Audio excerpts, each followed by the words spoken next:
the free movement of capital, trade growth, and development of more resources and processes. SMEs are the lifeblood of any economy. Countries prioritize the success of SMEs as essential success for wealth creation. For instance, the policies, families, staff, and others are contributing to the success of the SMEs.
We are giving out 500 million grants to eradicate poverty in various forms.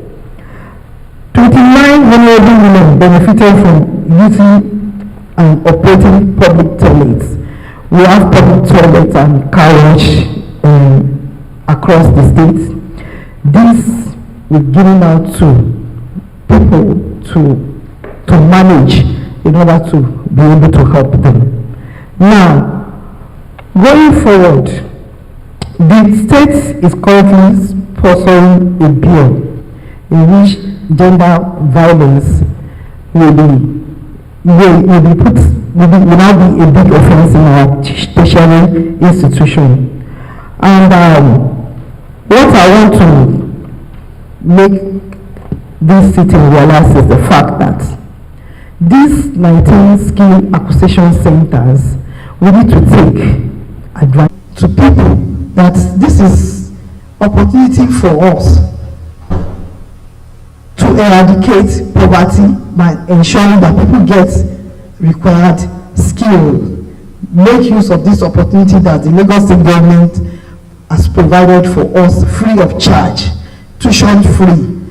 The government also makes sure that we have teaching materials, and people who attend our skill acquisition centers are always encouraged with the skill to start as capital. In this, I want to appreciate everybody. My commissioner sends his regards to everybody for giving us the opportunity to come here and showcase what the ministry is doing in order to eradicate poverty. Thank you very much for listening. Thank you very much, Madam. It's interesting to know that you mentioned that a lot of these interventions are free of charge.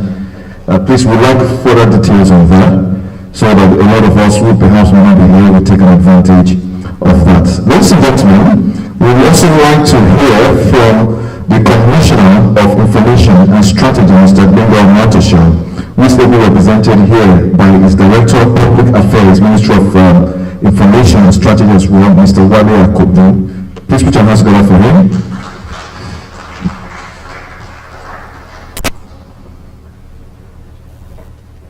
After this, we're going to go into our panel session.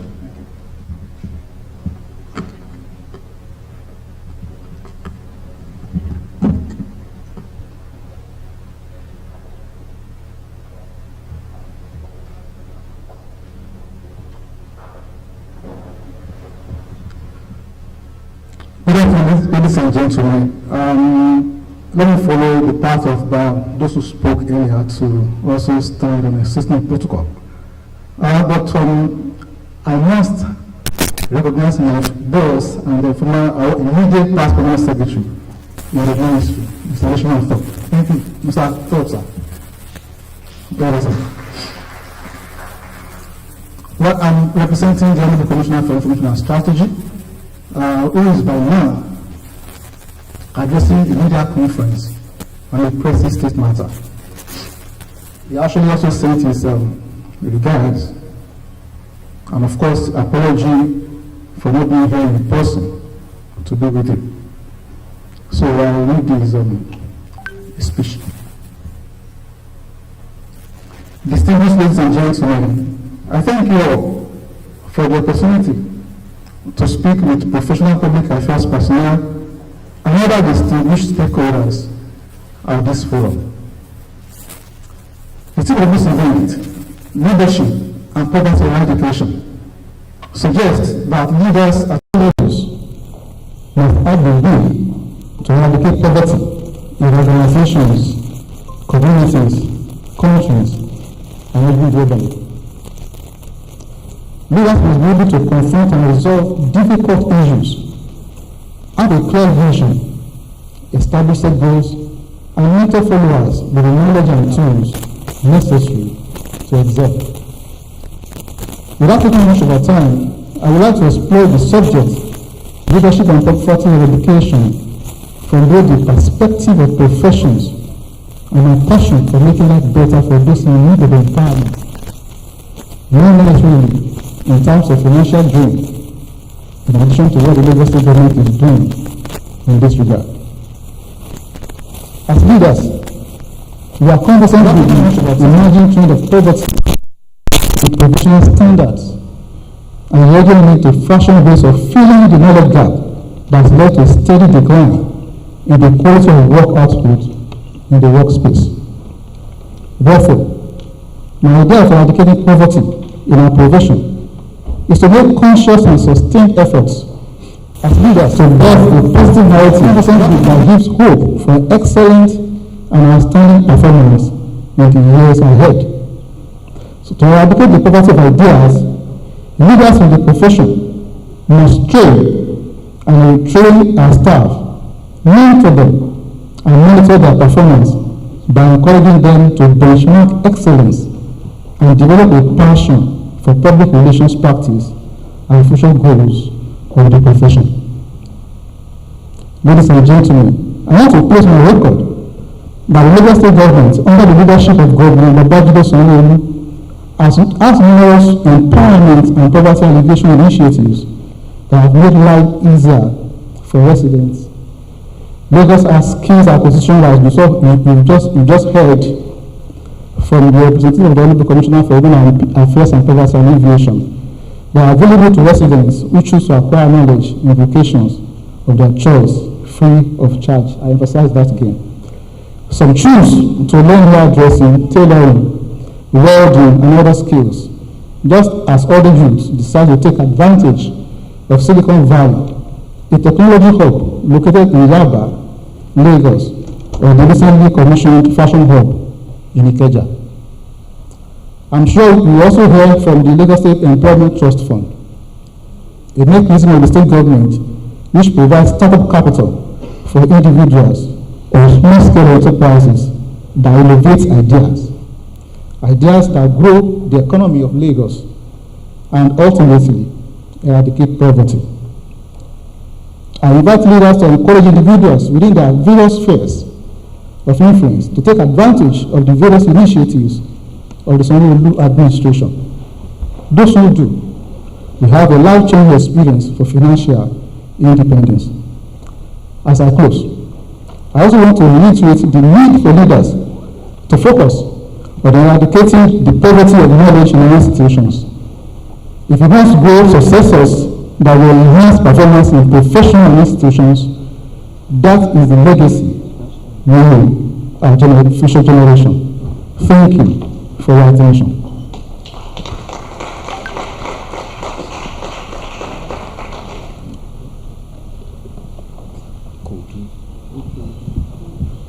Thank you very much, Mr. Akobi. It's good to realize that you recognize leadership when you recognize your boss, your former boss, and that is in the spirit of when leadership is actually well communicated. Thank you very much for the presentation on behalf of the Commissioner for Information and Strategy. Ladies and gentlemen, we would like to quickly go into our panel session. I'm going to be inviting Mrs. Clara Chinwe, the President, Blind Journalists Association of Nigeria, who is going to be moderating this discourse. Please put your hands together for her. For lack of time, I would like to direct your attention to the brochure. Please kindly check the last 2, 3, or 4 pages. You'll find details of each of our panelists, their profiles, so that you can avail yourself of that. I'm very sure that Clara will also do that further. To join her up here, we'd like to welcome up and of course recognize the representative of Professor Umar Galba Dambata, the Executive Vice Chairperson and the CEO of Nigerian Communication, will be represented here by the Head Corporate Communications and Public Affairs, Mrs. Nona Ukoha. Please come up and she joins us on the panel. Put your hands together for her. Please can you clap? The more you clap, the more successful we all will become. Thank you. And of course, representing Mr. Shebu Ajayi Kabi, DG Manufacturing Association of Nigeria, is the Director of Corporate Services, Mr. Ambrose Chukwuma Owito, to please come up. Please put your hands together for them, encourage them. And Madam Shelley Ojoy, Director of Strategy, Funding and Stakeholder Management, Lagos can you come up as well? Please put your hands together for now. And finally, on the panel on this discourse, we have Dr. Eradication, Economics and Consulting University of Lagos. Maybe it's going to join them here as well. Dr. Shaw, thank you very much. So, Madam Clara, over to you. We're going to have some presentation, I think, by one or two or more of your guest speakers. They will speak us briefly within 5 minutes, and then we can open the conversation to have much of the audience who would like to engage on this particular topic. I'm not so sure if we have microphones on each of the stands. Are there all the microphones we can get? Click media. All right. We have one more here. Do we have one more here? Okay. So we can just exchange this one.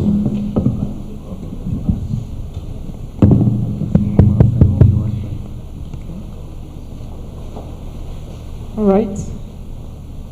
Good afternoon, everyone. My name is Clara Chimokoro, and I'm the chairman of the Brand Journalist Association of Nigeria. And it's an honor to be here this afternoon with everyone to share knowledge on this very critical issue on conversations on leadership and poverty alleviation. And I must say, actually, it's a very timely theme for our country in these dire moments that we need insights to be able to help us navigate as a nation to firmer grounds that would lead us to better years ahead. I'd like for us to have introductions on our sitting arrangement so I can be able to coordinate the panel session very effectively. So starting with the gentleman at the far end, sir.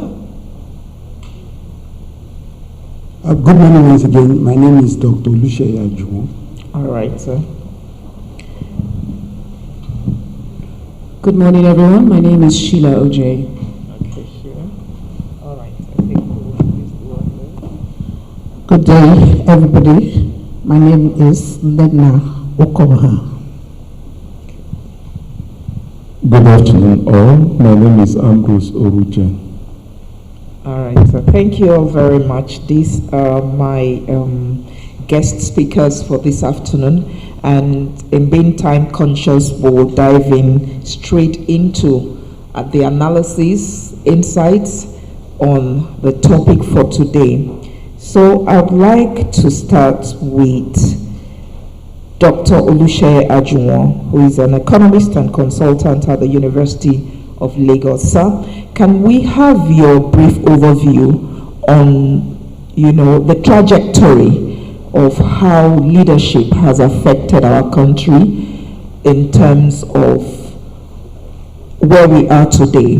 What do you think are some of the problems that were challenges for leadership in bringing our nation to this point where poverty has become a challenge in the life of our nation?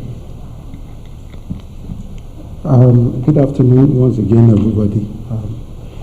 If we are going to be sincere with ourselves this afternoon, we will say the kind of leadership we've been having right from onset are not being sincere, with the nation. And you see, when you look at a problem, you will understand that there are symptoms and there are basis for a problem. And I have been seeing what everybody has been saying, starting from from the Tomi Elumelu Foundation to the Ministry of Women Affairs and all those things. And when you look at all this, you will see that it's like we are addressing the symptoms. We are not really looking what is the cause of the problem. You see, in a country where there is insecurity, in a country where the foundation for economy to thrive is in existence, whatever we are doing, we are just wasting time. Because the poverty can never ever be eradicated if economic growth is not, if economy is not growing. And as an economist that I am, I remember well when the level of unemployment was rising, we were shouting. You see, it's like leaving a keg of powder on the roof of the house. But until we see problem, we don't know it as a problem. Something is coming and people are warning you, this thing is coming, we need to address it. And nobody is taking it serious. Now problem has come to root. And we are now, we are still not fit. See, the situation we are in Nigeria now, if insecurity is not nib at the boat, we are just deceiving ourselves. Let me just say it that way and stop. All right, thank you very much, sir, for those great insights. I'd also like to, establish the role, educational deficit has played in where we are today. Because I remember in my parents' era, these were people who went to school based on missionaries who were able to provide them with free education, and they got quality education, and we treaded on those, their footsteps. We went to the universities that at that time offered us very, very high quality of education across board in Nigeria. But one doesn't seem to see the correlation between the spiral down of education in Nigeria and what we're facing today. Can you give us some insights on this? No, sir. We're going to pass that round so that we just keep. But yes. That's a very interesting question. So, a part of me wonders if our educational system is spiraling down or it's simply outdated. Because what you find today is what we call a skills gap, where we have graduates who are finishing school with skills that are being taught in the curriculum. However, their skills do not match what is needed in the marketplace today. Let's use marketing, for instance. You can go to a university, study marketing, and then when you come out, you realize there's something called content marketing, digital marketing, and all this other product marketing, all these other variations of marketing that you weren't taught in university. So I usually tend to be on the fence when we say our educational system is declining. I just feel like our educational system has not been updated in years. And that is why we see that we are unable to match what is needed on the global stage, as well as even locally here in Nigeria. There are a lot of great initiatives that are going on right now where a lot of young people are trained on the necessary skills that they need to be able to get the jobs that they need today. For example, at the Lagos State Employment Trust Fund at LSCTF, we have the employability programs that we do with our partners, the likes of the UNDP, the likes of the USADF, and also GIZ, where we train young people on things like digital marketing as well as other vocational skills that they can use to get jobs today. And out of our beneficiaries that have gone through the training, we find that 60% of them, because the way the program works is they are trained and then they are placed on internships. And out of that, you find that 60% of them are able to get jobs, while the 40% decide to become entrepreneurs and then hire. So when we discuss the role of education in poverty eradication, I would say the challenge is the fact that our curriculum has not been updated. And it is important that in addition to young people getting the skills, we as a nation also update our curriculum. Thank you very much for those insights. Resources and opportunities in this new economy. The digital economy, the digital distribution of access, resources and opportunities in this new economy, that is the digital economy, and to avert the birth of a new type of poverty, that is information poverty, the ICT gap, that is digital divide between the developed and developing nations, must be bridged.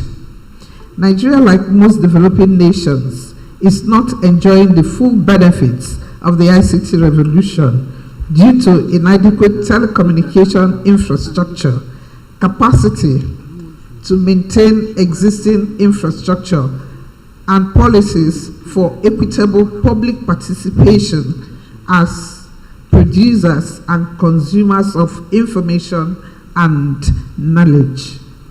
A nation's development measured in economic terms such as per capita, that is GDP, gross domestic product, and gross national product, GNP, among other indices.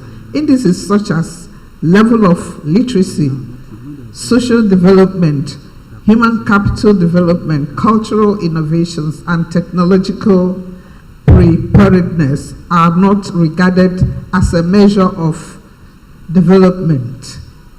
If we must tap into the ICT revolution, then it is time for a paradigm shift.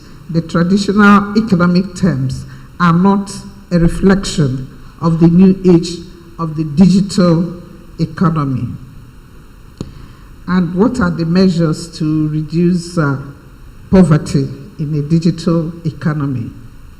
Poverty reduction measures are strategies developed to enable the poor or socially disadvantaged to create wealth for themselves as a means of ending poverty. That is, we are trying to see how to reduce poverty and to transform Nigeria to become part of African capitalism. These strategies should rely on widespread access to communication networks, the existence of an educated labor force and consumers, and the availability of institutions that promote knowledge creation and dissemination. While poverty may appear to be widespread in developing nations, developed nations are not exempted. The difference is the strategies adopted by each group to reduce the poverty mass. It is therefore fortunate that the government of President Muhammadu Buhari places premium on diversification of the economy using ICT. There are several past and ongoing efforts by the Nigerian government to alleviate poverty through ICT, using organizations and programs like the National Information Technology Agency, NIGDA, using the offices of the Nigerian Postal Service, 9 posts across the country as ICT hubs, the Universal Service Provision Fund, USPF, to ensure that telecommunication services are accessible to the widest number of people and communities at affordable prices.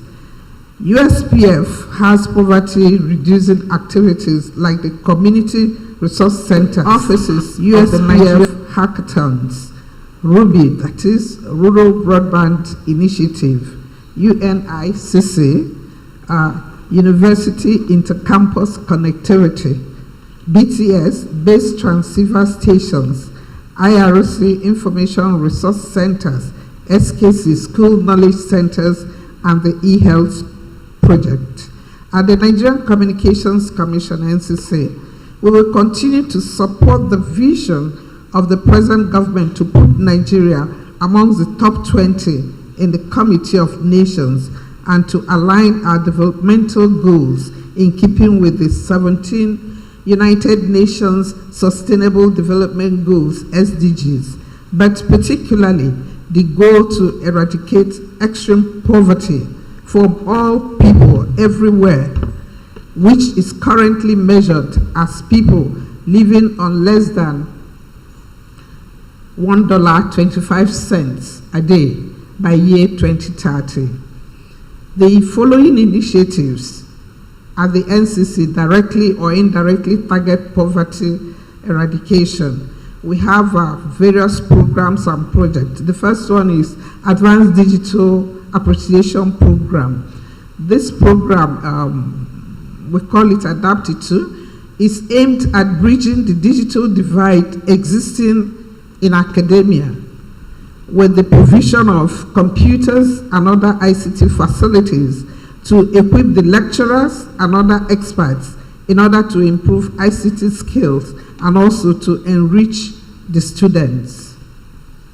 The second one is Digital Awareness Program. This is a special intervention program to address the digital information knowledge gap in the country, especially among the teeming youthful population.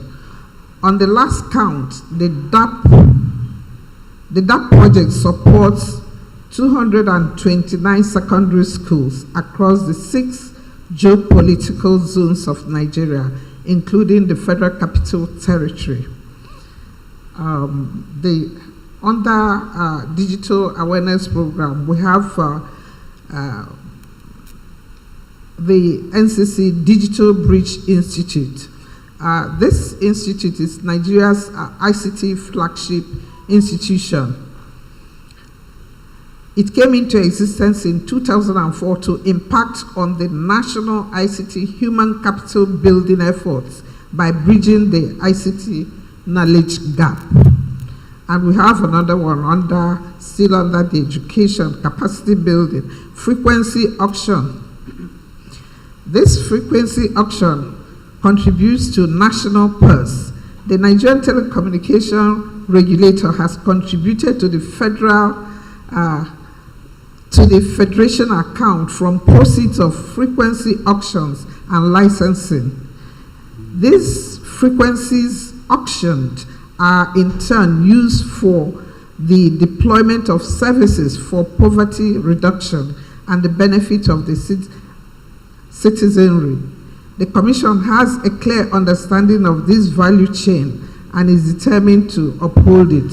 The value-added services, that is, telecommunication has given birth to several value-added services that open up benefits to all cadre of people, irrespective of location and level of education. These various value-added services are great channels for revenue generation. Some VAT are content development, phone repair networks, IT device accessories, sales services, and market oriented. Even government agencies providing services on telecom platforms, e.g., for example, the NAFDAC drug authentication code, we provided it. And there's another initiative that NCC has gone into to eradicate or reduce the level of poverty in this country. That is the introduction of broadband to the entire nation. The Nigerian National Broadband Plan 2020 to 2025 devotes an entire section to targets, strategies, and roadmaps to promote pervasive broadband deployment, increase broadband adoption, usage and availability to all at affordable prices. These all points to government's commitment to harmonizing and utilizing the benefits derivable from ICT for the good of all. In 2020, the latest National Broadband Plan was approved to foster fuller economic exploitation of ICTs. This means that there will be more pervasive deployment and usage of ICT to push the development and economic attractiveness of Nigeria.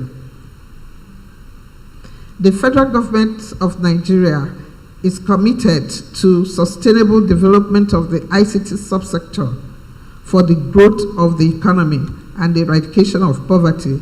This was made evident during the just concluded communications sector retreat, where the Ministry of Communication and the agencies under it converged to chart a 5-year plan that will make communication services affordable, accessible, and available to all persons in Nigeria. The credit for Nigeria's ambitious broadband pursuit is traced to the potentials and prospects of broadband technology, the case of deployment, and the vast opportunities available through it. The Commission will continue to put strategies in place to pursue last-mile deployment of broadband. This will ensure small businesses are positioned to compete globally and within communities and individuals to create wealth through access to ICT. Let me conclude. I would like to conclude this paper by stating that the fight against poverty requires collective effort. We must all join hands, support the government, protect our resources and infrastructure, grow our economy, and push poverty away from our nation for the benefit of all Nigerians. Technological progress has been the biggest driving force behind economic growth since 1990. It has lifted over 10% of the world's population out of poverty, and Nigeria will not be an exception. ICT infrastructure is a major driver to any country's growth and development in ICT. In Nigeria, ICT has attracted huge investment and generated significant fiscal revenues and employment opportunities by providing access to information, making markets more efficient, fostering social inclusion, and equalizing opportunities in rural areas. ICT offers an innovative and unprecedented tool to directly reduce poverty. Thank you, and once again for inviting me. Thank you.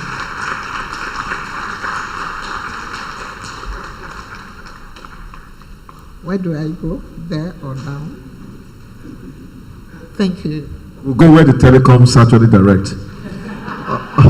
All right, with the permission of the moderator, we would like to excuse Madam and invite Mr. Nee Onifade to please join them on the podium, on the panel. So, Madam, is okay. Please put your hands together for behalf of NCC.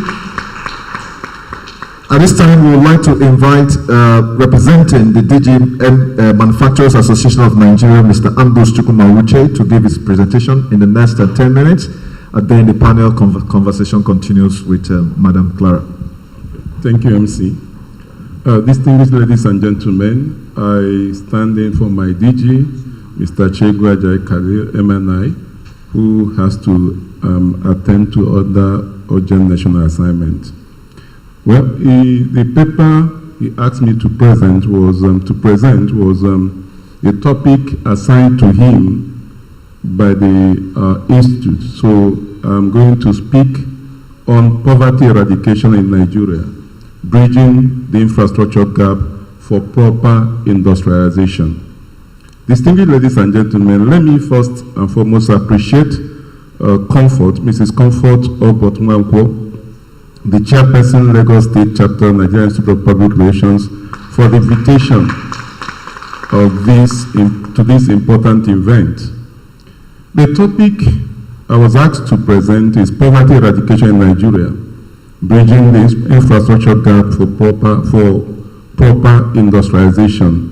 We consider it at this period Nigeria is going through some challenges as something that we need to discuss about.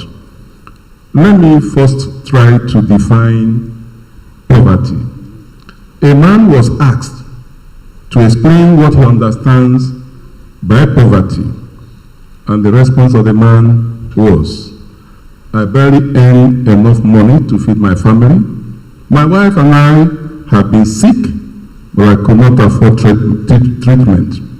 Look at my malnourished children who are out of school. Appalling condition of the house I'm staying.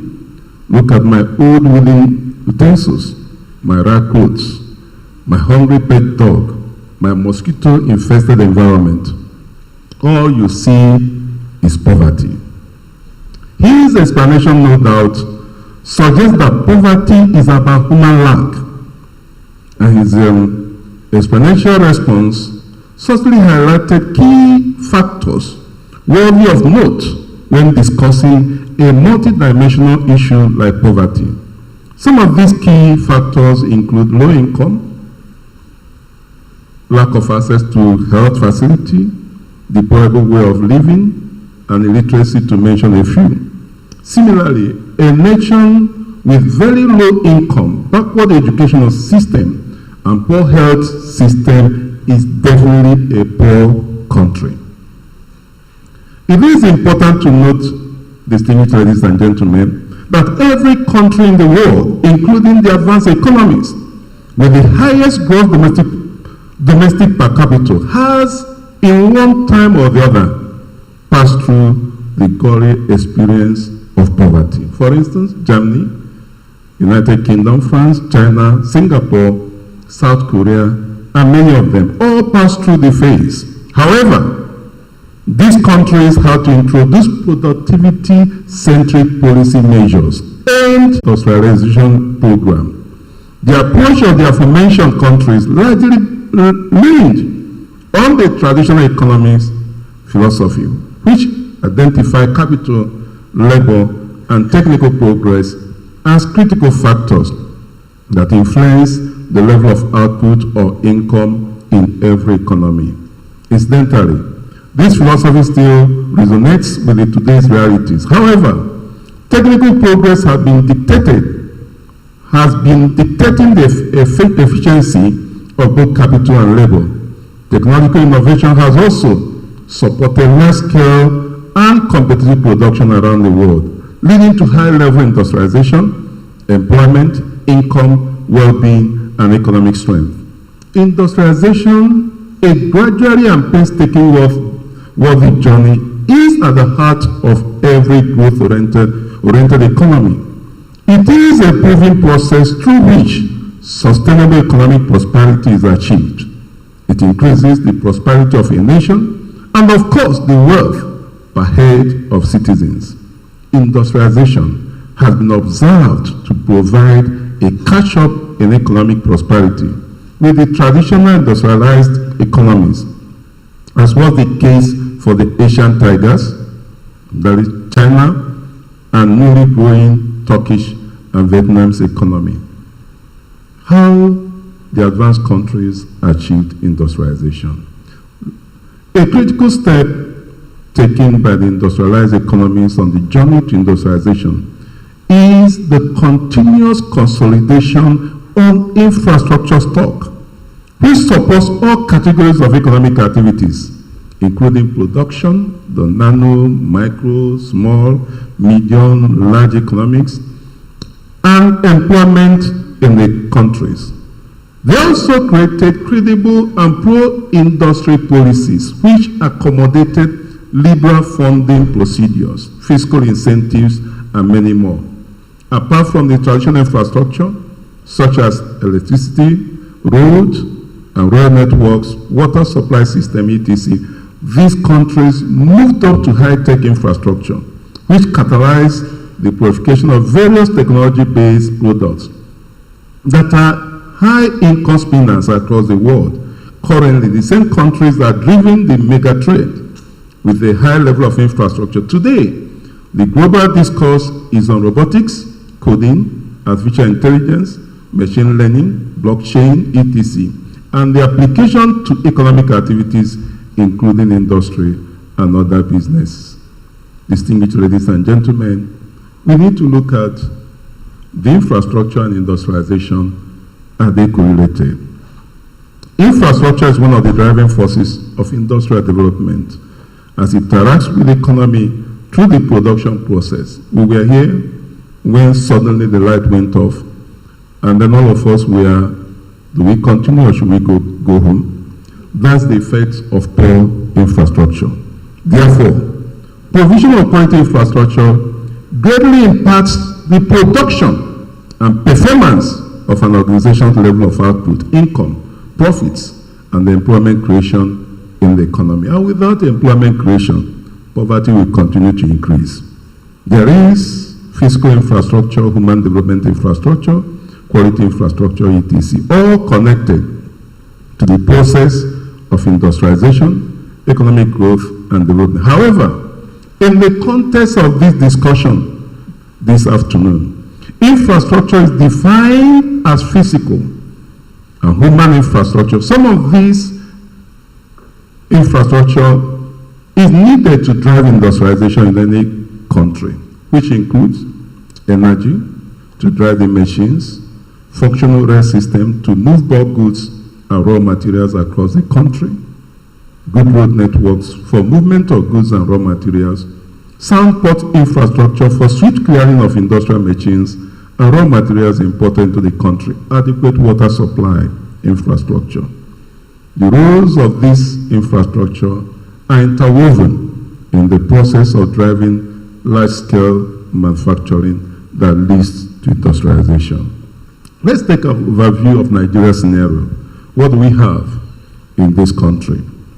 The World Bank observed that Nigeria has a population of about 196 million in 2018, with a poverty level of 40.1%. That means out of this 196 million, 40.1% of the citizens of Nigeria lives within the poverty line, which implies that about 80 million Nigerians live in abject poverty. A close observation shows that Nigeria ranks higher in poverty than most of the smallest countries in Africa, such as Ivory Coast, which has 39.5%, Benin Republic, 38.5%, Zimbabwe, 38.3%, Rwanda, 38.2%, Cameroon, 37.5%, and so on. The depressed poverty index of 40.1% is corroborated by rising unemployment in the country, which stood at 35% in 2021.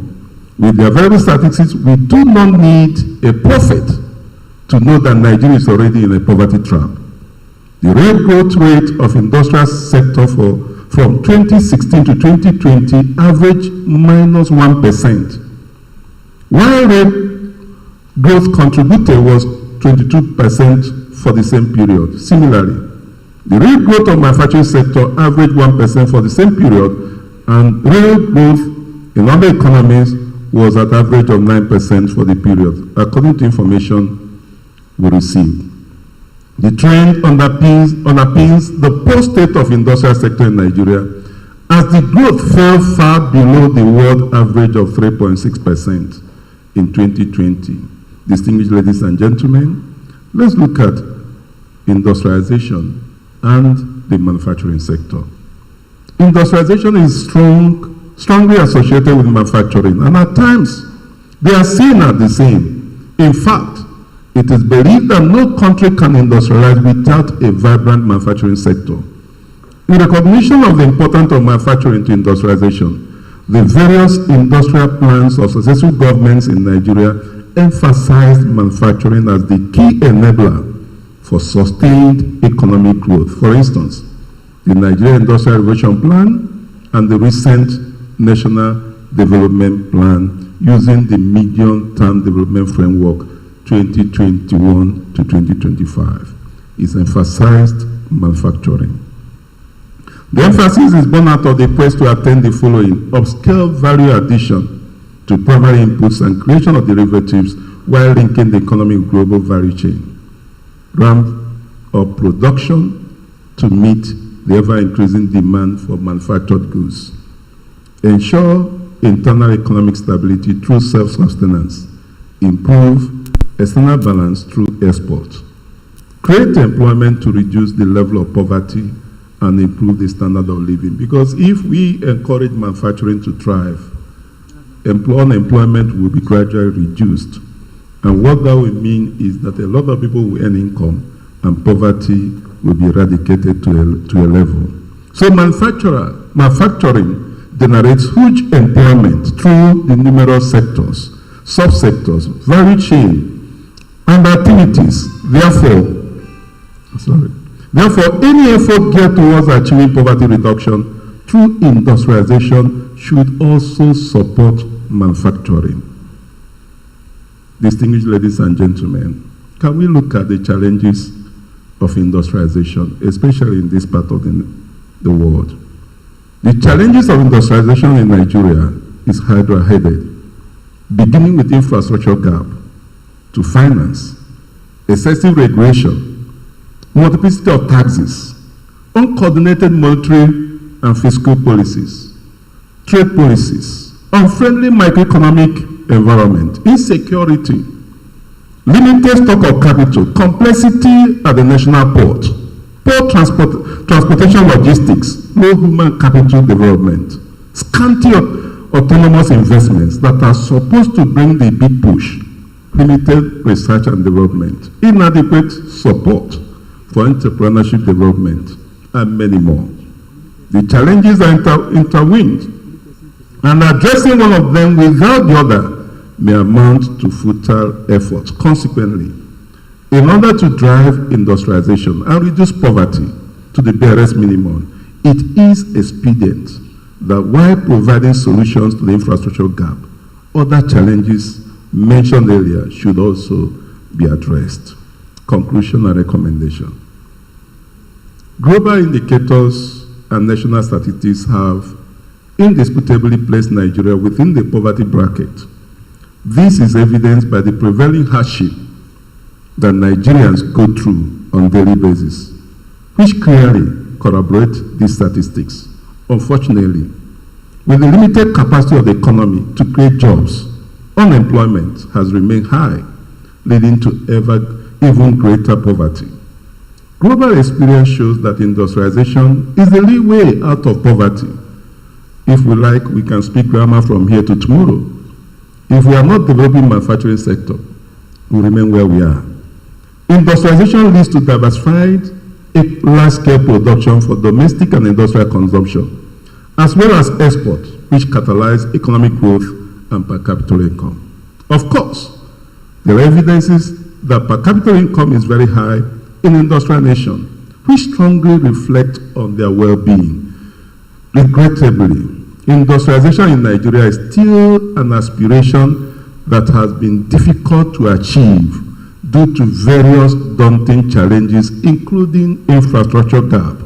No doubt, sound support infrastructure is critical for industrialization. Without adequate electricity supply to the industries, rail and road networks to move commodities, functional port equipment for switch clearance of raw materials and machines, including other non-infrastructure requisites, such as liberal funds and forex, autonomous investment that will provide the big push. The industrialization aspiration of this country may become and continue to be a mirage. Consequently, to drive industrial progress will drastically reduce the poverty level in the country through the creation of significant high-paying jobs. We recommend the following to everyone here. 1, upgrade electricity generation to 10,000 megawatts from the mere 3,000 to 4,000 we are producing. Support significant development of energy mix and review the gas price for domestic consumption, where manufacturers buy gas in dollar equivalent when we operate in Naira economy does not help in energy generation. We are pleading that manufacturers should be made to buy gas at a very reduced price. We shouldn't proud ourselves to be exporter of gas while the industries that are supposed to use the gas are going under. 2, invest significantly in port infrastructure, including scanners to improve time taking to clear machines and raw materials while making the link road accessible, where a manufacturer will take consignments of his raw materials after 2 or 3 months of importation does not aid manufacturing. So there is need for us to, at this period in life of this nation, be technological driven in our operations, especially at the ports.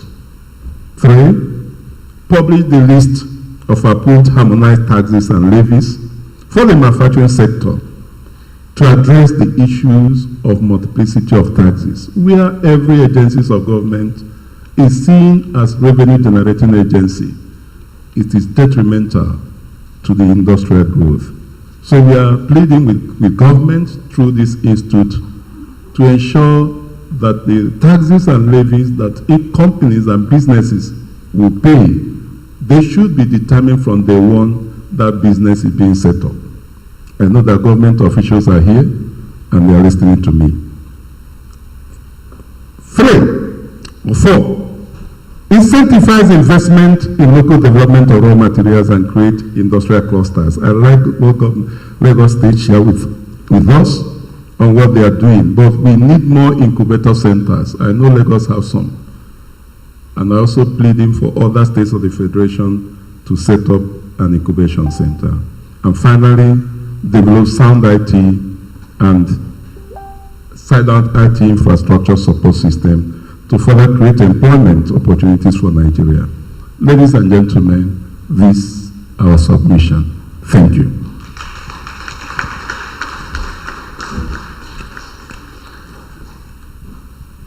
Thank you very much, sir, for doing a well-manufactured presentation. It's important that we know, but without taking too much of our time, I will quickly hand over to Madam Clara Okoro to please man this panel session. And then with the time we both agreed on. God bless you. Thank you. Thank you very much. All right, ladies and gentlemen, thank you very much for your patience. And I'm sure those two presentations further gives insight to what we're going to discuss this afternoon.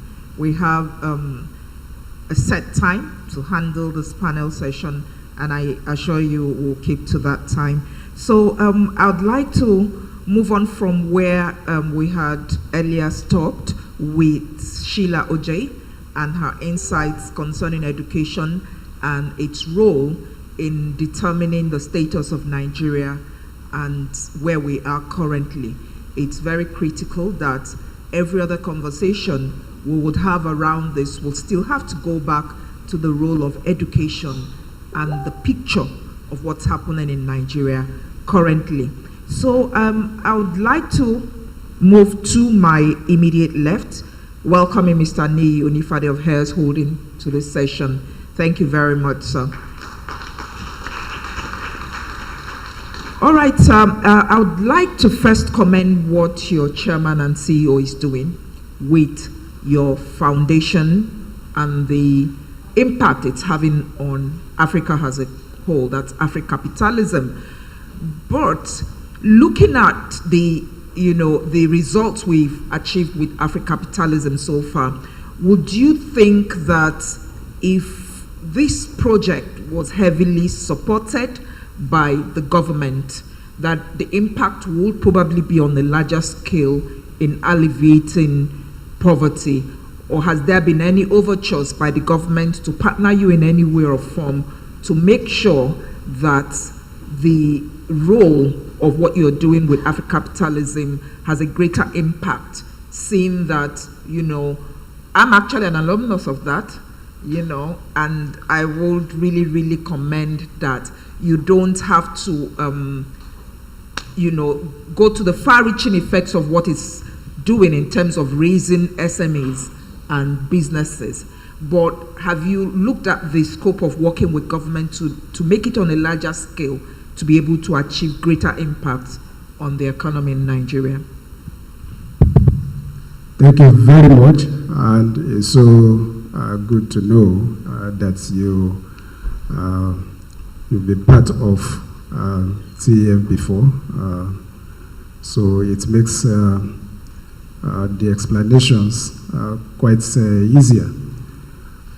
First, as you must have noticed from the keynote address by Mr. Tony Lumelu, TEF is about collaboration. Africapitalism is also about collaboration. Tony Lumelu Foundation cannot do it alone, and that is why the foundation is open to partnership with both the private and the public sector to ensure that what we are preaching is as widespread as possible. And Tony Elumelu Foundation's activities are not limited to Nigeria alone. It cuts across the 54 countries of Africa. So to answer the question, yes, TEF is open to collaboration with the government, with the private sector. And we believe that the more the merrier. We've listened to different speeches today. We could see how large the problems are. It's not what one person can do alone.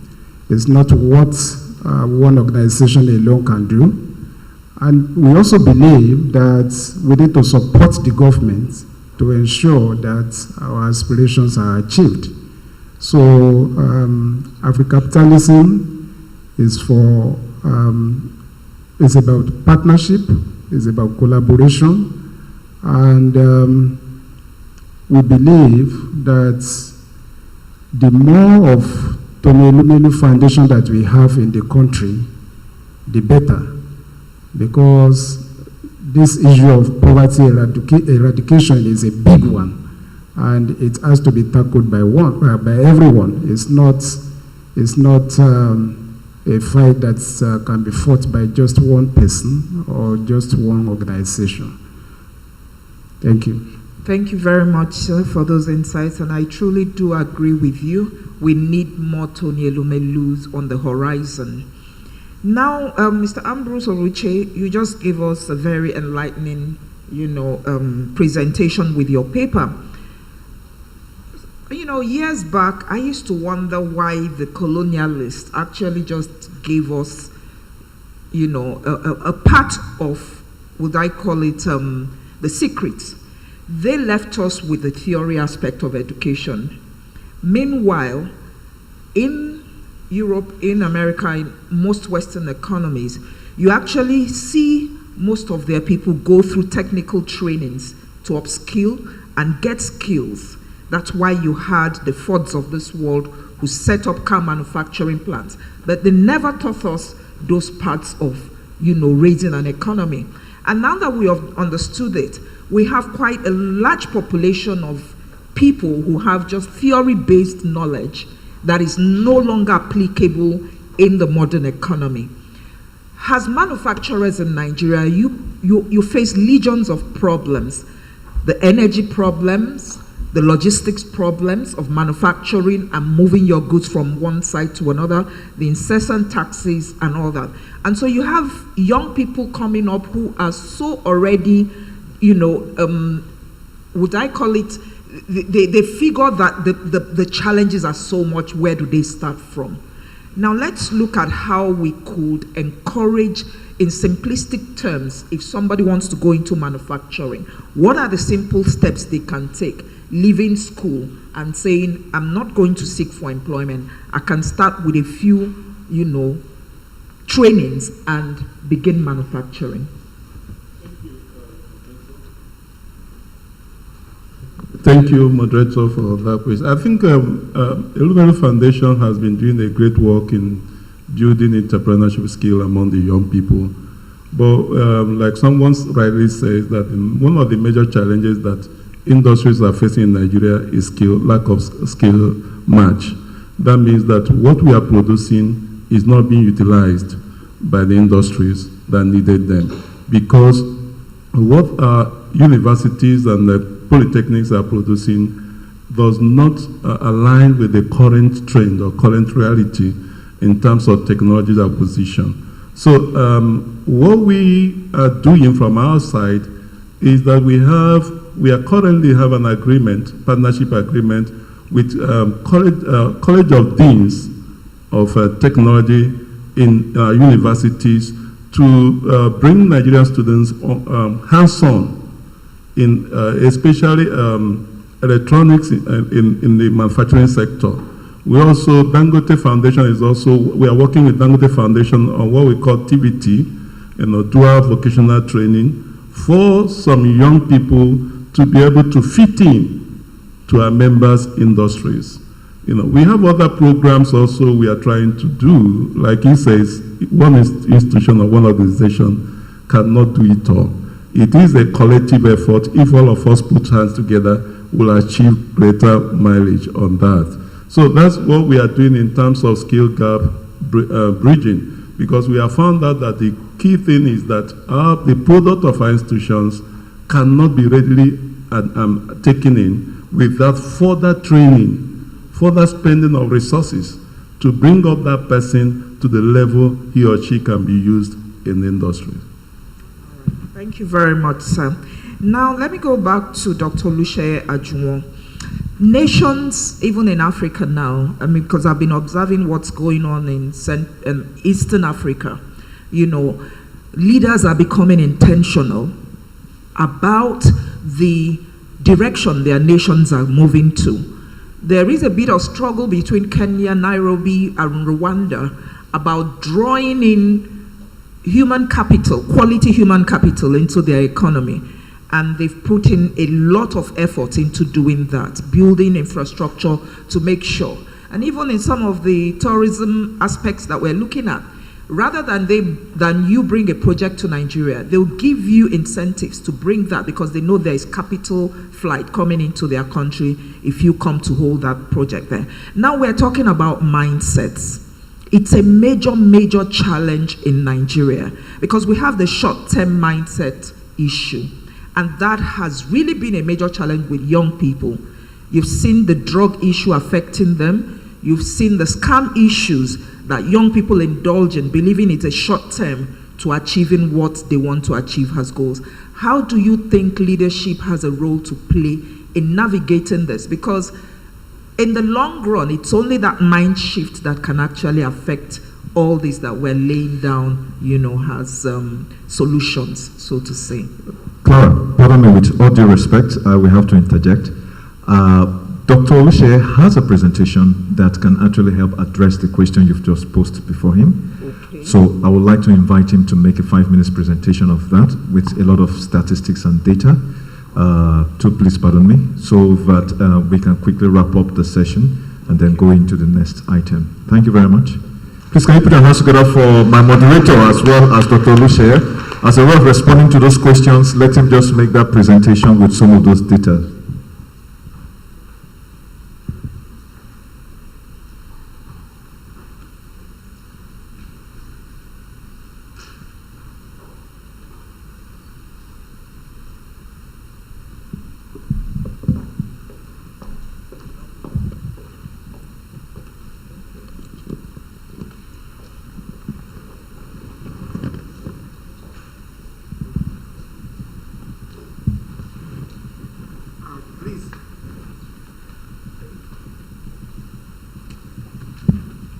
Let me go to slide 17. Hello, who is projecting?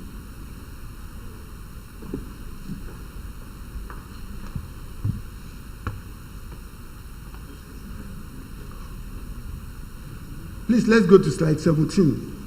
Slide 17.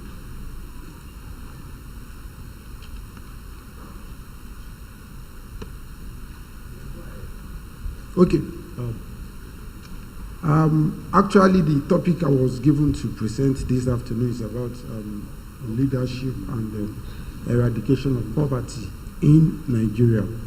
And I started by looking at what is leadership, what is poverty, and what is poverty eradication. And talking about leadership, we can group leadership into 4 types of leadership, which is autocratic leader, democratic leader, laissez-faire leader, and transformational leader. And you see, the truth is this: when you look at all those forms of leader, it's not as if all of them are important.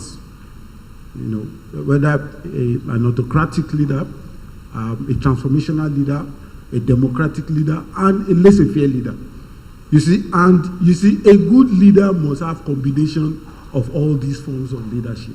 You can't just, although you might be tending towards one side. Because if you want to be talking about, kind of leadership, I can say when President Obasanjo was ruling us, he was more like an autocratic leader. When President Jonathan was leading us, he was more of a laissez-faire leader. And when we are saying laissez-faire, it's not I don't care type of leadership. It's the kind of leadership, that will tell your team, this is what I need, and, give them the free will to go ahead. It's not, I don't care, just go and do. But it's the kind of leader that will look at, okay, this is what we want to achieve, send it to the team, and let the team go ahead and work. And when we are talking about transformational leader, you can attribute that to Asiwaju Ahmed Tinubu, and that's the way Lagos State is being run up to today. Transformational leader that will be looking at, okay, what are the issues, what are the problems, and how can we move out of the problem we have and moving on. So that's about leadership. And it's very, very important, because we need to understand, like the situation that we are finding ourselves in now, that looks as if it is impossible, is because of the kind of attitude of the leader we have. At this period of time, we need an autocratic leader. Look at the way, the country has been held, into ransom. You see, this is not the time to be democratic. We need an autocratic leader to take the bull by the horn and see, this must stop. Now, when we look at, the function of leadership in poverty eradication, I look at all the symptoms of what is happening in this country, and you realize that, you see, we really, really have a problem. And these are symptoms. But what is actually driving, all these problems? Like I said, I belong to a forum, and we are always looking at how can we solve the problem in Nigeria. There are so many, topics that is going on. And I told them, I said, see, the way we are now, basically, there are two things this current government needs to do, and it needs to do it urgently. You see, there has never been a time in the history of this country that the price of oil will be rising and Nigeria will not be enjoying. This is the first time it's happening. The price of oil is rising, yet the exchange rate is rising, inflation is rising, and we are not enjoying. What's causing it? It is because the oil, as they are pumping it from the south, before it's reached Lagos, more than 50% has been stolen. There are so many people that have tapped into the nation's pipe, bringing oil from the Niger Delta to Lagos, and they are just siphoning it. The government needs to take the bull by the horn to go and stop it. We are supposed to be pumping like 2.2 million barrels per day, but today we are only pumping between 1.2 and 1.1 million barrels per day. Why? Because the companies that are doing it are not being encouraged. How can I be working and somebody is stealing what I'm doing, and you're expecting me? And during that period, what has been happening? No investment in this, upstream sector. Now the bill has been signed. Yet nobody, because if anybody wants to put capital in investment now, what will they get? You are pumping oil from Niger Delta. Before it gets to Lagos, 50% is gone. So you are expecting me to go and invest in that kind of... Nobody will be ready to invest. So the proper thing is, all the people that have connected their pipes, to the national pipes should go, and it's easy. All these things, they know where they are. They should go and disconnect and let whatever they are pumping from Niger Delta is reaching Lagos. That's number one problem. Then number two, all this idea of Boko Haram, banditry, herdsmen and all those things that have put the country into what's it called. They should go and bump all of them.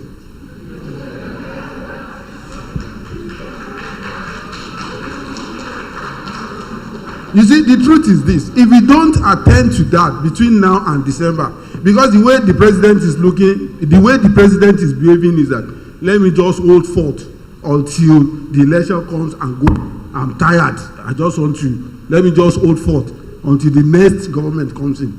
But the truth is this: if you don't do something urgently between now and December, God is out. Let me just put it that way. When we look at the growth in Nigeria, because the issue at hand is there can never ever be any reduction in poverty level if there is no economic growth. The necessary condition for eradication of poverty is economic growth. And when we look at our economic growth last year, the CBN is putting our growth as around 5%. The World Bank is putting our growth at around 3.7%. So you see, whatever the value is, the truth is this: the economy is growing. But when you look at the people in the country and we say economy is growing, Are we really feeling anything? Right from the bottom to the top. That can we say the economy is growing? Everybody's crying. Exchange rate has gone down the drain. Inflation, the last time they are saying inflation is about 17 or 19 years. Inflation now is around 19-point-something%. So everybody is crying. Everybody is, in anguish. But Mr. President is like, okay, let me just hold forth and until election comes and gone, then I will leave, But the way we are going, I'm looking at it. Children are at home.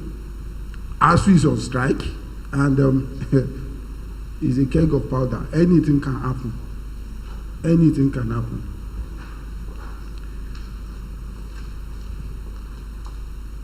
We look at the macroeconomic situation. That's what I'm talking about. Inflation, the exchange rate, and all those things. And you will see that, believe me sincerely, Nigeria is not doing well. The major effect of inflation is that once there is high level of inflation, is eradicating, the purchasing power of the citizens in the country. People are moving below the poverty line. And if we look at it, at present now, we have like 90-something million people below the poverty line. 2 years ago, they were saying that Nigeria was the capital headquarters of the poor people in the world. But thank God, because of the COVID, it looks as if then India has overtaken us. India was the capital headquarters of the poor people in the world, before Nigeria took over, and now India have taken over again. But it's not about whether Nigeria is the capital headquarters or whatever. When you look at India population is around 1.2 billion. 1.2 billion people. So if we are looking at it in ratio, if they are having 100 people at the 100 million below poverty line, if you look at the ratio, it's nothing compared to Nigeria ratio, where we are having almost 90 million people out of, because for now our population is, let's say we are around 210 million. If out of 210, 90 million are below poverty line, you can see that's almost 50%. Level of unemployment in Nigeria now is 33.3%. And when we are saying level of unemployment, we are saying people that are looking for job and they are not getting any job. There are so many people, in what do we call it, disguised unemployment. When we look at the population of people that are, within the labor force, we have around 123 million in the labor force. Out of that 23 million, how many of them have job? How many of them are in what we call, underemployment? And how many of them have even given up? More than 33 million have given up. That, is it 33? 54 million have given up. So currently, the number of people that are actually working in Nigeria full time is around 30-something million out of over 210 million. So 30-something million is shouldering, the responsibility for 210 million. What's the percentage of the people shouldering? So you can see the effect. All these things are just, the effect, not the real core of the problem. The real core of the problem is right from when we had independence. Nigeria didn't really channel the way forward. And that is what is coming to, affect us today. You see, we have a multicultural settings, and we need to manage that. But nobody pay any attention to that. And so many ugly things are rearing its ugly head now. Before it was, the ethnic was equal. Now religion is including, they are adding religion to it now. Expanding, the dimension of our problem on daily basis. And you look at it and what's the way forward? Before, who cares whether you're a Muslim or you are a Christian? You are coming to come and work, not to come and be an afar or to come and be a pastor. But because of the situation of things in the country, now Muslim, Christian, who cares whether you are a Muslim? Your religion should be with you and your family, not in the public display.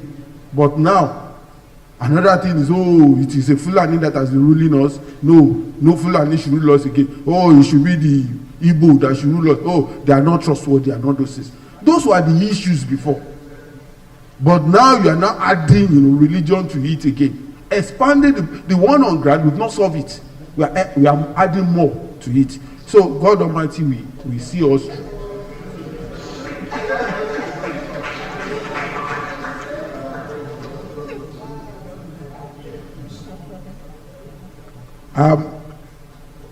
You see, when we look at the level of inflation in the country now, definitely it was caused by the COVID-19 pandemic. Now the Russian invasion of Ukraine has added to it, and the food, poverty is a serious issue. When you look at the prices of goods now, especially food, it has risen way above, what an ordinary man can cope with. And an hungry man is an angry man. Let me rest my case there.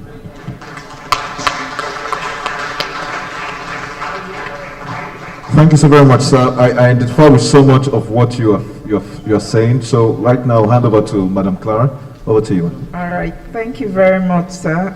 I think we needed that jack in the face to know. The question I asked was actually very critical, but because of time, we might have to step down on that. But the point is still that the young people of Nigeria is either the make or mar of the nation. If they're not properly handled, if they are not properly guided, and if their mindsets are not worked on, then those who didn't have the good, intentions about Nigeria will succeed in what they want to achieve. There's been a study years back that the young population of Nigeria is the keg, of gunpowder. If they are not properly guided, the nation will be on a trajectory to what you can imagine. They will find recourse to the likes of Boko Haram, terrorism, drugs, and all that. But if they are properly guided, and I guess that's what so many nations are afraid of, Nigeria will probably become one of the greatest nations on earth. And I think that's what leadership can achieve for us through this. So let's now move to the floor and get questions for our panelists. We'll take about 4 questions, and afterwards we'll wrap the session up here.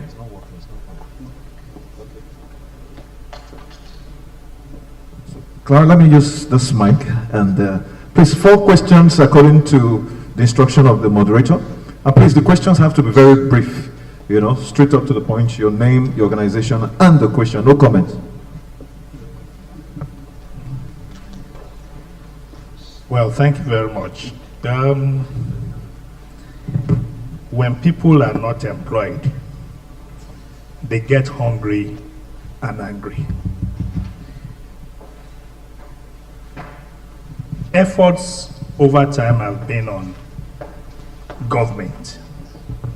Yes, government is to be blamed if the enabling environment is not there.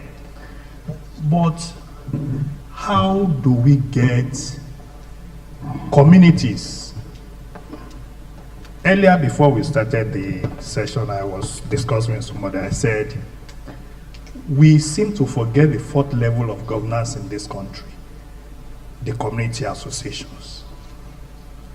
Because that's where we really need to develop. Many people talk about federal government, state government, local government. They are not even there.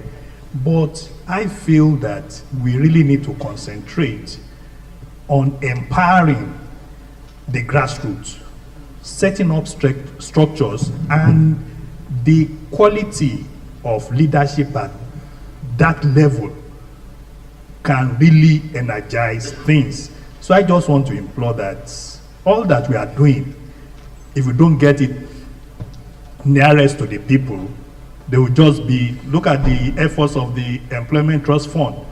I just feel that what strategy Tony Elimelu's foundation is doing a great job, but is it permitting to the grassroots?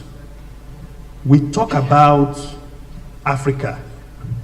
Have we really finished the problem of Nigeria? So I feel, what can we do, especially to make sure that at that level of governance, we really empower people to be able to do what is expected. Thank you very much. Thank you very much. That's more for comments and a part presentation. So we'll go into this direction. Okay, 2, 3. Okay, so let's take the questions, and then in their responding, they can wrap up with that because of time. Okay, quickly, your questions, please. Okay, thank you. My name is Niola Mayowa. I work for Stepcraft, a PR firm in Lagos. I'm a fellow of the institute. So, Dr. Adio actually gave a picture that some of us are really scared about. She laid emphasis on the importance of digital economy and how it actually ameliorates poverty in the country. But my question is, what is Nigeria truly a digital economy? I think that's what I've actually been pondering. So that's my question. Thank you. Thank you. And the last question, then we're going back to the panelists. We can't take any more. That's the last question. Okay, go to the gentleman. We just can't take 4 panelists. One of our panelists, or 2 or 3 of them, have to go to other government appointments. So that will be the last question. Yeah, thank you very much. My name is Daniel Obi. I'm a journalist. We're going to be very, very brief, but let me give you an example. In those days, 419 did not start today.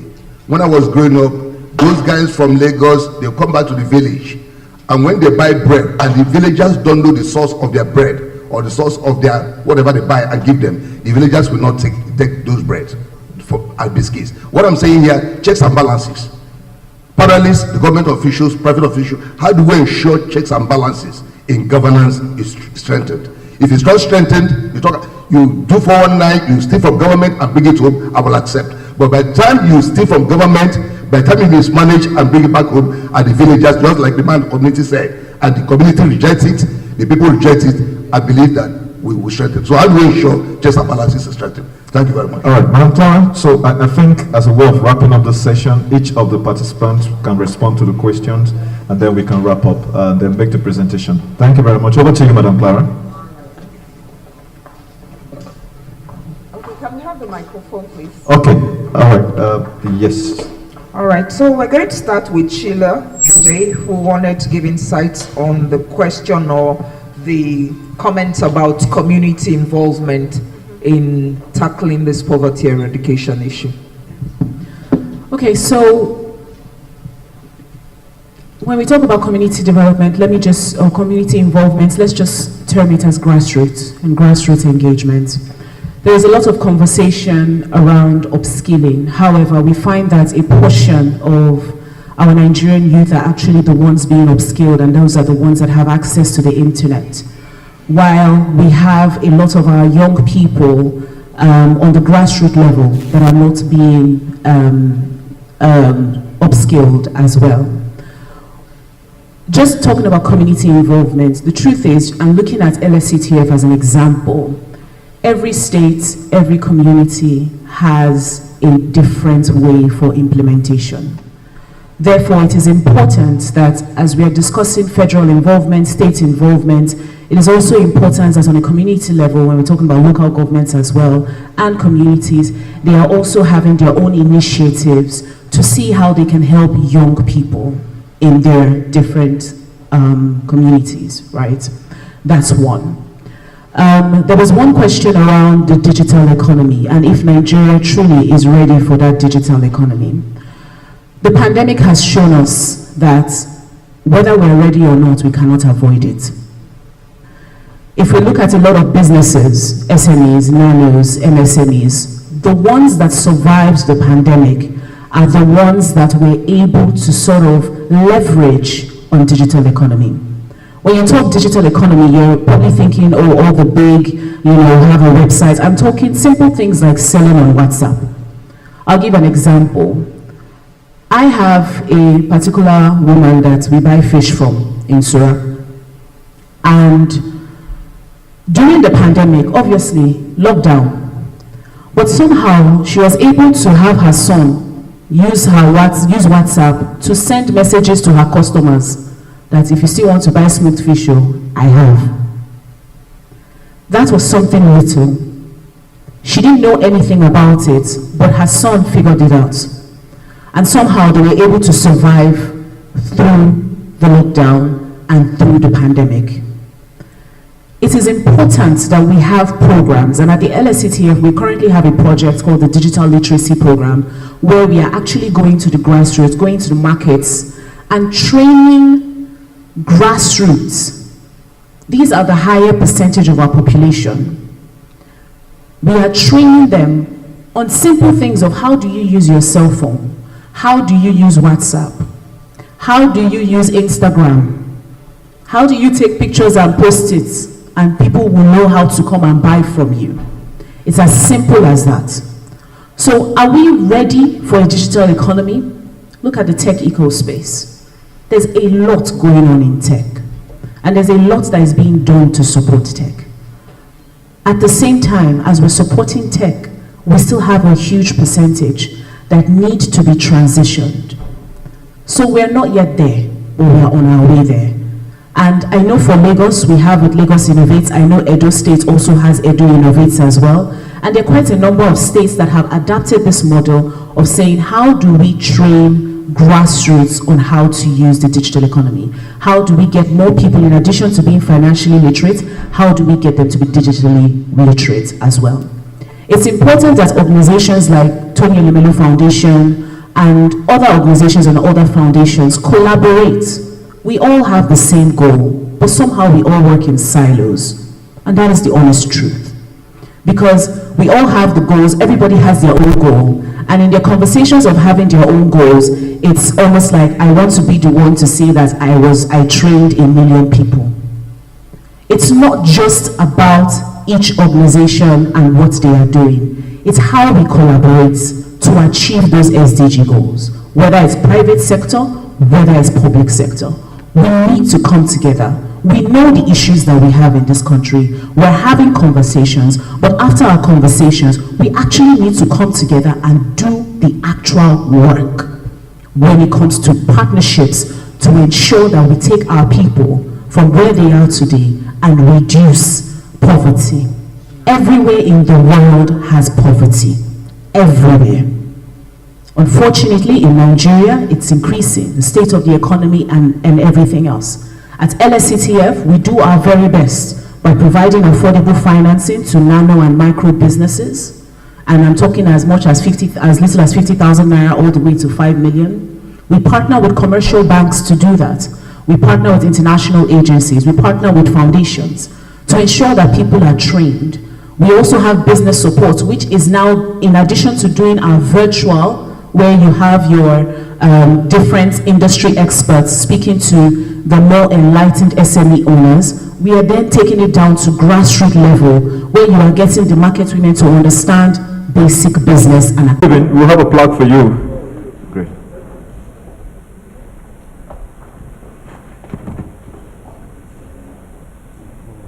All right, ladies and gentlemen, we have met with some alteration. We would like to first present it to the governor and his representative, which is the commissioner. He's ably represented here by the Director of Public Affairs, Mr. Wale Akodu, to please come up and receive the plaque on behalf of His Excellency.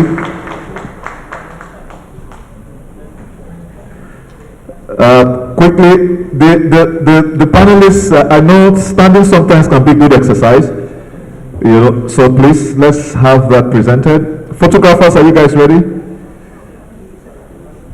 Please, let's have the center of the, pardon us, we don't want you guys to leave the podium, then at the same time bring you guys back up. That will be a little bit of a tacky affair.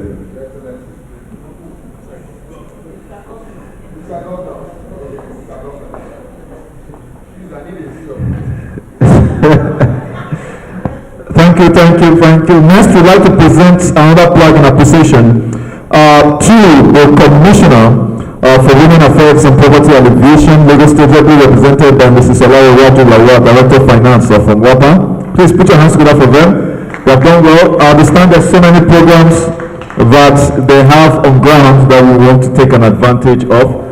And then next in line, we would like to certainly present to the Director of Strategy, Funding and Stakeholder Management, Lagos State Employment Trust Fund, Madam Sheila Ojei. She is one of our panelists. and then she's helped us understand how, especially, we can work in a collaborative affair. Madam Sheila's plug. Okay, so this is. Thank you very much. Is that ready? That's a commissioner.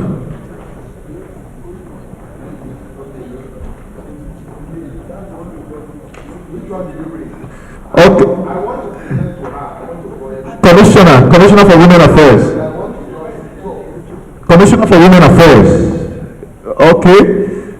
We might just use that for just for the moment. The Commissioner Women Affairs plug is there. I think. Please pardon us. It's okay. These things happen. Is to make sure that we don't give Madam's plug to somebody else. And then we know they have wonderful programs. Congratulations.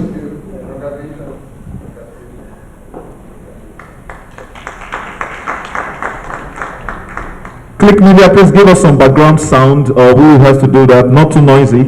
All right, thank you. And the next we are presenting to Madam Sheila Oje. Sheila Oje.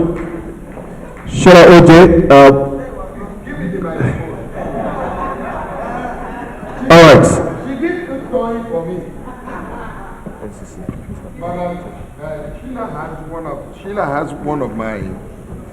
Sheila took one of my staff. Yes, a very valued staff at that. And she did you know why? She was sitting beside me and said, this staff is very valuable. You know, if she had said the staff is not good, I would have felt good. But now she said it's good. But we'll hand her over to you.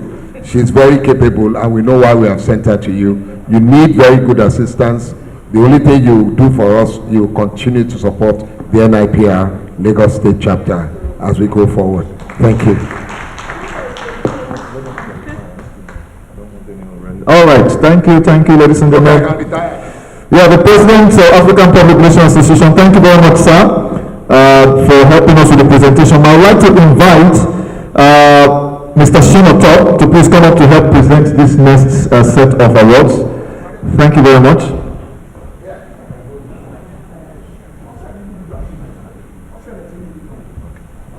All right, thank you very much, Madam Sheila. We look forward to seeing you more. Please, can we have Mr. Shinoto? And then we will present to our keynote speaker.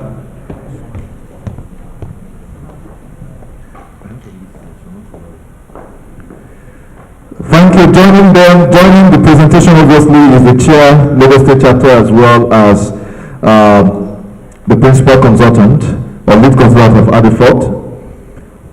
Thank you very much.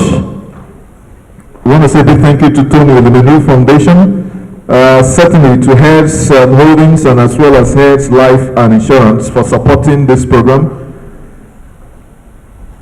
And of course, we recognize Total Energies as well, Zenith, NCC, Access, Stanbic, Nine Mobile, IKI, EDC, Chevron, Rights, Mina, MTN, 7up, and Jetco. Thank you very much. Next, we'd like to invite the representative of the Nigerian Communications Commission, Professor Umar Baobab Lambata, who is the CEO, represented by Mrs. Nena Ukoha, the Head Corporate Affairs and Public Affairs. Please put your hands together for her. NCC, as we present this flag of appreciation to NCC for all of your support.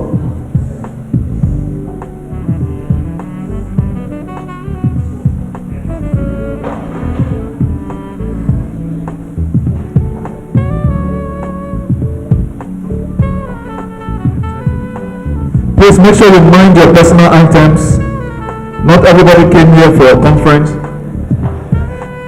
All right. They should take advantage of the programs.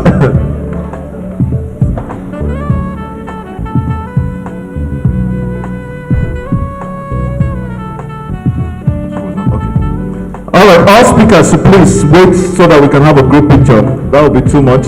Madam Sheila has already taken, but all right. Then we have Dr. Olusheye Aduan, Economics Consultant, University of Lagos. Please, we have a plug for him.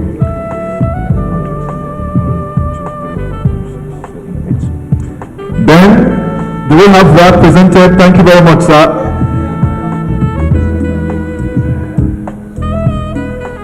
Please would like all of our speakers and presenters to please wait behind for a good picture. We need that for the PRO. Okay, thank you. I want to say a big thank you to Mr. Shinotop for helping us with this particular presentation. I would like to call on Shobandu to please come up and help present this last set of appreciation plaques. And first, we'd like to present to the DG Manufacturers Association of Nigeria, Mr. Shagu Ajayi Kadri, represented here by Ambrose Chukuma Owuche, the Director of Corporate Services. Thank you, Madam Nike.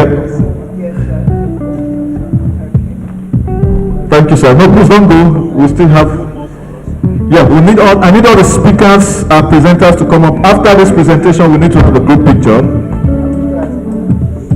And then finally, we would like to present to our moderator of today's event, Madam Clara Chinwe Okoro, for doing a fantastic job, and that she was able to man that section in a very wonderful way, seamless and of course engaging. Congratulations. Ladies and gentlemen, I want to say a big thank you for your patience. We still have one more item and then we'll basically wrap up. So can we have the plaque presented please to Clara Okoro? So after this, I would like to invite all of my speakers and presenters. Well, we can have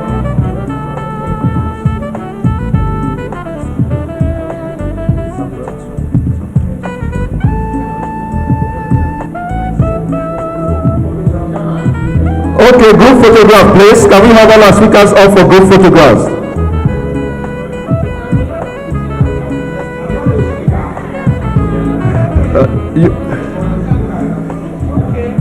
But we won't allow you to leave yet. The organizers might decide otherwise. Can we have all of our speakers, our panelists, to please come up? Can I see Mr. Ambrose, Madam Ilena? Okay, so of course, Mrs. Olawaju, great. So are we good?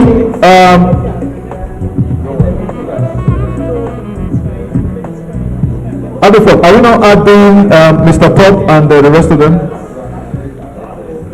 Please, Mr. Whitehead to join up. Don't go with your side. Was that one of the staffs that LSEFTF took? All right. Thank you, ladies and gentlemen. This has been a wonderful 9th Lagos Public Relations Stakeholders Conference. And I want to say a big thank you to all of our attendees. You guys are the most important people here. You've made this a success of the 9th edition. Thank you. I would like to now invite the Vice Chair, Lagos State Chapter of the NIPRO, Mr. Samuel Ayotutu, to please come up and give the closing votes of thanks. Thank you, ladies and gentlemen, for your patience, for a wonderful presentation. So, Mr. Samuel, thank you, sir. Thank you, MC. It's been a wonderful day. Our time has been fast spent. My task is very simple.